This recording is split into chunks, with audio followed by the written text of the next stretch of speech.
Hello. What is Gucci with you though? It has been a while since I decided to record. Even right now I am kinda tired and would like to be laying in bed, but I figured it's been a while since I gave you guys a battle, so let's hop in here. Now, some of y'all may have known that I was actually planning to go to the Toronto Regionals, but then if you haven't noticed, with everything that's been happening in the world lately, those big get-togethers have been kind of cancelled, so I never got to go to the Toronto Regionals, and I never got to use the team you see in front of me right here. This is the team I made, well, about a couple months ago now, of Blastoise, Indeedee, Incineroar, Butterfree, Tyranitar, and Whimsicott. These are the Pokemon that I was planning to bring to Toronto with me. These are the Pokemon that I was so proud of using, but here we are. And let's just hop on Battle Spot, VGC, double battles, whatever you want to call it, and let's see if I can get a good game. It's been a while since I hopped into this. It has definitely been a while. We got a new trainer though. We got someone else. Luke, rank 7. Let's see what he's bringing. Drifblim, Arcanine, Mimikyu, Ferrothorn, Milotic, and Excadrill. So, honestly, while Blastoise is good for like half his team, it's also pretty bad against the other half. So, I'm looking at my opponent's team right now, and I'm honestly thinking that like Incineroar and Butterfree as a lead looks really freaking funny. Because I can just put everything to sleep with Butterfree and maybe like fake out the other Pokemon with Incineroar. Or if it looks like he's on a Dynamax, then I'll just do something else.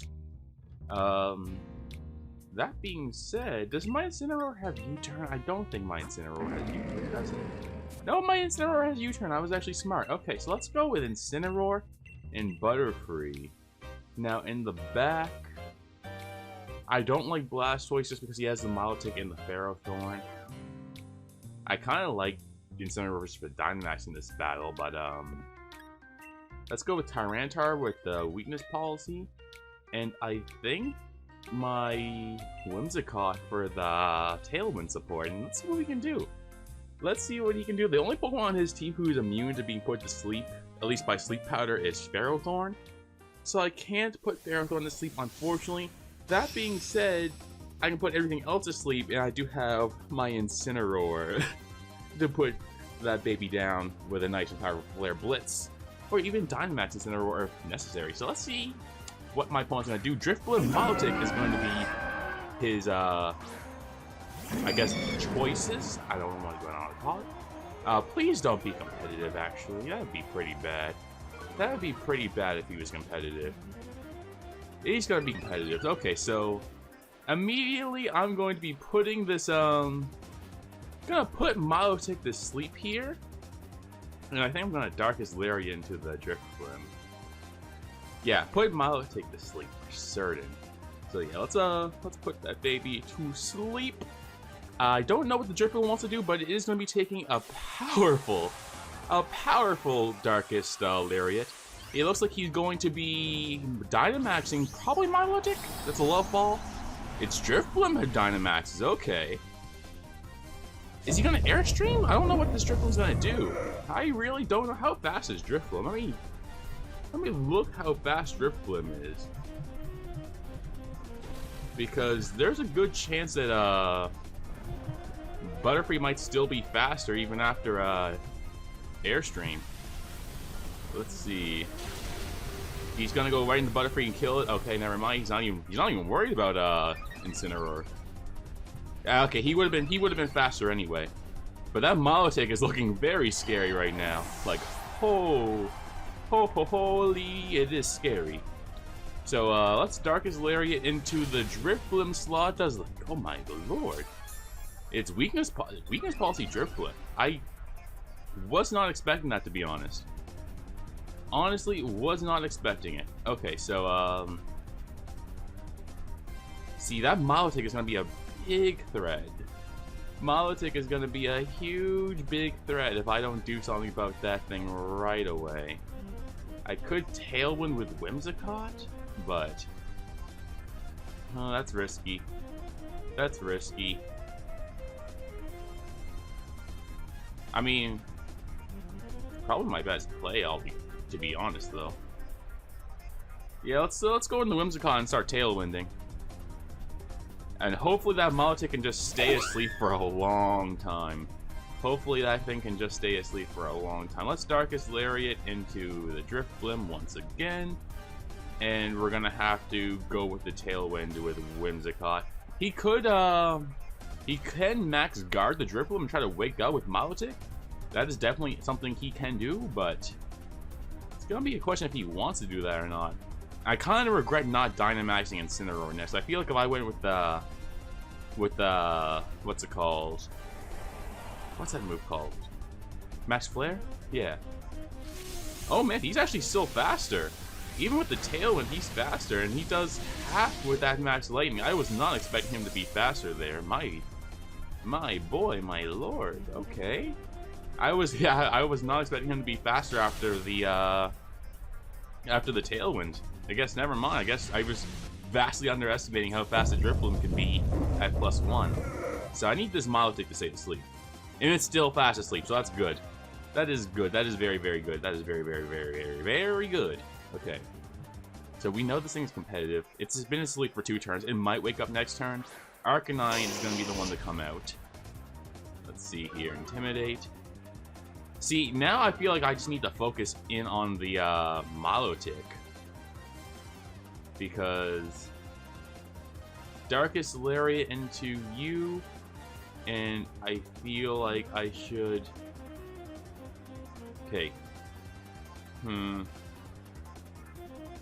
I technically could Dynamax Whimsicott, and I don't think that's a good play.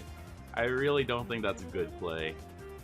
I think I'm gonna switch out Incineroar. I don't want to hard switch Incineroar though. Even at the -1, I don't think hard switching Incineroar is the play. I think I need to leave Incineroar in to die. So I'm just going to go with the Energy Ball. I'm not worried about Arcanine. Arcanine can protect all he wants. I am doubling into this Milotic slot right here because that thing's that +1 speed, +2 special attack, and I needed to stay asleep for 1 more turn. So I can definitely get the 2-hit KO at the very least. Okay, so let's see. Yeah, that's good. That's good damage. Milotic's gonna wake up, and it's gonna Muddy Water. It's gonna miss my Whimsicott. I think we got this now. Missing Whimsicott's all we need, because Incineroar is gonna go down, but this gives me a clean switch into my Tyranitar, who has the weakness policy. And let's see what he wants to do. Okay, I shouldn't get too extreme yet, because this... I do have Tailwind up. So let's, I have 2 turns of Tailwind. Milotic's on pretty low health. And I think what I'm going to want to do is max Rockfall into the Arcanine slot while I set up a substitute with Whimsicott. If he has Protect on Milotic, he's probably going to Protect. Or he might switch out, I'm not sure. Regardless, I'm going to go with the max Rockfall onto Arcanine. I should outspeed because I am in the Tailwind, and he does not have the Tailwind up. And Arcanine did not get Airstream off. Tyranitar should be able to take any move from this Milotic, because I have 414 HP. Get the weakness policy off, and I get the Prancer substitute. So Whimsicott should be safe for at least 1 turn from anything right now. So max Rockfall. I'm at neutral. Arcanine. Let's see how much damage I can do. Yeah, take out that Arcanine. Just get it out. And use the Muddy Water. Icy Wind? Icy Wind is going to be his choice. So that is going to lower my Tyranitar's speed, but Whimsicott's still looking fine. Whimsicott is still looking fine, and I still have the Tailwind up. So he knew not to use Muddy Water and activate the weakness policy. Excadrill is going to be the one to come out now. Let's see here. Mold Breaker is going to happen. Let's see.